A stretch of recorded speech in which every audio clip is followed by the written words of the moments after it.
VM സാദിഖലിയാണ്. കുറച്ച് ദിവസമായിട്ട് പല രൂപത്തിലുള്ള വാർത്തകൾ കണ്ടുകൊണ്ടിരിക്കുകയാണ്.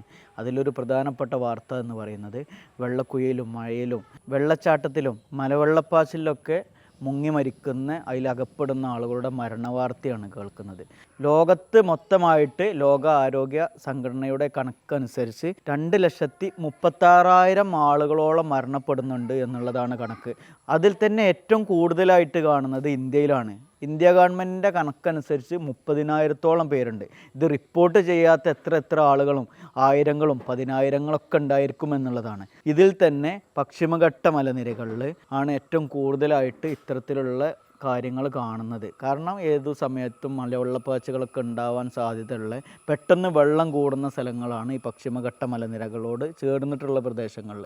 കേരളത്തിൽ ഏകദേശം വരുന്നത് ഒരു വർഷത്തെ കണക്ക് എന്ന് പറയുന്നത് 4,364 പേരാണ്. അതിൽ തന്നെ തൃശ്ശൂർ ജില്ലയിലാണ് ഏറ്റവും കൂടുതൽ ആളുകൾ മരണപ്പെടുന്നത്. അത് കുളത്തിലായിട്ടും നദികളിലായിട്ടും ഇങ്ങനെയുള്ള വെള്ളക്കെട്ടുകളിലായിട്ടും വെള്ളച്ചാട്ടങ്ങളിലായിട്ടൊക്കെയാണ് ഇങ്ങനെ മുങ്ങി മരണങ്ങളൊക്കെ ഉണ്ടാകുന്നത്.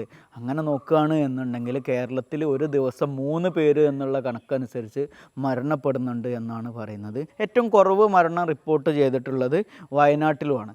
അതിന് കാരണം ഇവർക്ക് പശ്ചിമഘട്ടത്തിൻ്റെ ഏറ്റവും പ്രധാനപ്പെട്ട ഒരു ഭാഗം വയനാട് ജില്ലയിലാണ്. ഇവിടെയുള്ള ആളുകൾക്ക് പ്രത്യേകമായിട്ട് അറിയുന്നുണ്ടായിരിക്കും എങ്ങനെയാണ് ഇത്തരത്തിലുള്ള മഴക്കെടുതികൾ ഉണ്ടാവുന്നത് എന്നുള്ളത്. മുൻകൂട്ടി അറിയാനും മനസ്സിലാക്കാനൊക്കെ ഉള്ള കഴിവുണ്ടായത് കൊണ്ടൊക്കെ ആയിരിക്കും അവർക്ക് ഇത് അറിയുന്നത്. എന്നാലും ഇത്തരം സാഹചര്യത്തിൽ വെള്ളത്തിലേക്ക് ഇറങ്ങുന്ന കാര്യങ്ങളിൽ നമ്മൾ പ്രത്യേകമായിട്ട് ജാഗ്രത പുലർത്തണം.